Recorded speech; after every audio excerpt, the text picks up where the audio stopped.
नगर निगम शिमला के चुनाव हिमाचल की सत्ता की कुर्सी का सेमीफाइनल माने जा रहे हैं। ऐसे में एक और बीजेपी जहां नगर निगम व विधानसभा चुनाव में रिपीट का दावा कर रही है, वहीं दूसरी ओर कांग्रेस का आरोप है कि 5 सालों में बीजेपी एक भी नया काम नहीं कर पाई है, जिसके बाद लोग इन्हें सत्ता से बाहर का रास्ता दिखाने वाले हैं। मंडी संसदीय क्षेत्र से कांग्रेस सांसद प्रतिभा सिंह ने शिमला में कहा कि बीजेपी की सरकार ने वीरभद्र सरकार में शुरू किए कार्यों के ही फीते काटे हैं। इस सरकार की कोई नई उपलब्धि नहीं है। उन्होंने कहा कि केंद्र व प्रदेश में बीजेपी महंगाई व बेरोजगारी के मुद्दे को लेकर काबिज हुई थी, लेकिन कांग्रेस के समय में जो सिलेंडर 450 का था वही आज 1100 का हो गया है। बीजेपी महंगाई के मुद्दे पर आज खामोश है। प्रधानमंत्री ने हर वर्ष 2 करोड़ युवाओं को नौकरी की बात कही थी, लेकिन आज युवा पढ़ाई के बावजूद बेरोजगार है। प्रतिभा सिंह ने कहा कि बीजेपी प्रदेश में रिपीट की बात कर रही है, लेकिन जनता का मूड इसके विपरीत है।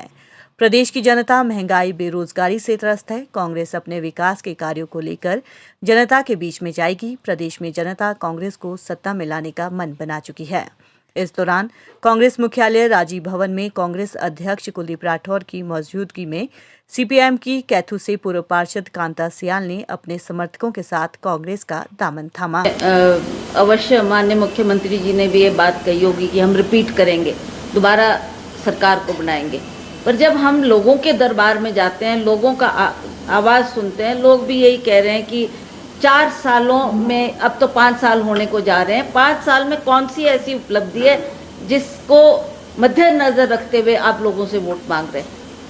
तो हमें नहीं लगता कि कोई ऐसा बड़ा कार्य बीजेपी के कार्यकाल में हुआ हो जिसके लिए इनको श्रेय दिया जाए। दूसरी बात यह है कि इन्होंने जो पिछली सरकार के द्वारा, और ख़ास करके जब माननीय वीरभद्र सिंह जी मुख्यमंत्री थे, उन्होंने कई काम शुरू किए थे जिसका विधिवत रूप से उद्घाटन नहीं हो पाया। तो इस सरकार ने ज़्यादातर उन्हीं कामों का विधिवत रूप से उद्घाटन भी किया है, और पैसा भी पिछली सरकार ने ही दिया था। और ये जो भी काम इन्होंने लोगों को अर्पित किए हैं वो पिछली सरकार के द्वारा किए गए। लोग भी जानते हैं इस बात को। तो हम तो बार बार उनसे ये प्रश्न करते रहे कि आप बताएं आपका क्या योगदान है, आपने क्या किया। जैसा अभी यहाँ पर कहा गया कि बेरोजगारी का एक बहुत बड़ा प्रश्न है, महंगाई का एक बहुत बड़ा प्रश्न है हमारे सामने। इसके बारे में ना माननीय प्रधानमंत्री जी चर्चा करते हैं, ना इस विषय पर कुछ कहा जाता है।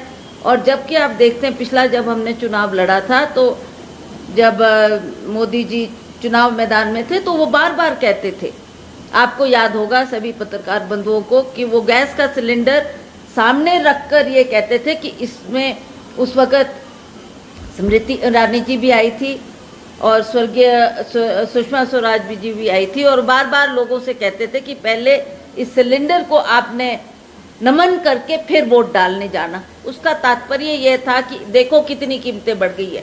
450 रुपये का गैस का सिलेंडर हुआ करता था, जिसको उन्होंने कहा कि हमारी सरकार बनेगी तो अवश्य हम इन कीमतों को कम करेंगे। और आज जनता जानती है कि गैस के सिलेंडर के भाव क्या है। हमारा आपने महंगाई को कम किया, ना आपने वो गैस सिलेंडर का चिंतन किया जिसके बारे में आप बार बार हर मंच से इसका जिक्र करते थे। 450 बहुत महंगा है, बहुत महंगा है, और आज तो वो 1000 रुपया क्या 1100-1200 टच कर रहा है। तो तब भी इनकी तरफ से कोई भी उसके ऊपर लोगों को आश्वासन नहीं दिया जा रहा है कि आपकी तरफ से हम इस बारे में जो आपका ये है महंगाई का मुद्दा, इसके बारे में कोई उन्होंने जवाब तक नहीं दिया, इस इशू को एड्रेस तक नहीं किया। दूसरी बात बेरोजगारी की बात है। आदरणीय प्रधानमंत्री जी ने बार बार उस वक्त इलेक्शन के वक्त में कहा था, और हर मंच से उन्होंने ये बात की कि मैं पूरे देश में 2 करोड़ नौजवान बच्चों को रोजगार उपलब्ध कराऊंगा।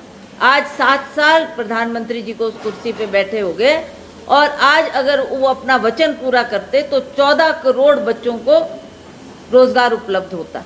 पर आज आप देख रहे हैं कैसे हमारे नौजवान बच्चे जिन्होंने पढ़ाई लिखाई हासिल करके दर बदर रोजगार के लिए भटक रहे हैं। ना चाहे वो कॉरपोरेशन का इलेक्शन है, चाहे वो हमारे विधानसभा के चुनाव है, इसमें भी हम लोगों को अपने विकास के कार्य के बारे में और जो हमने काम किया है, आज चाहे वो नरेगा की बात लें, चाहे प्रधानमंत्री सड़क योजना की बात लें, चाहे अन्य स्कीमों की बात लें, ये उस वक्त तत्कालीन जो हमारे प्रधानमंत्री थे डॉक्टर मनमोहन सिंह जी, उन्हीं के द्वारा, यूपीए सरकार के द्वारा ये सब काम शुरू किए गए। अब चाहे आप इसका नाम बदल के उसको कुछ और तरीके से लोगों के सामने पेश करो, या जो आप बातें, पर लोग जानते हैं कि किसके द्वारा ये सारे काम आज हमें हमारे द्वार पर हुए हैं।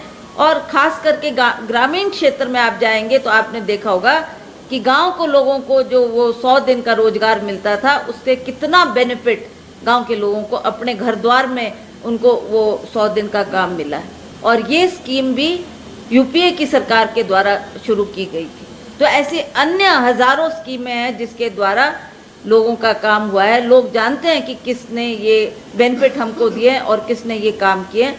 तो आज चाहे भाजपा कुछ भी कहे, पर सच्चाई को हम नहीं छिपा सकते, सच्चाई लोग जानते हैं।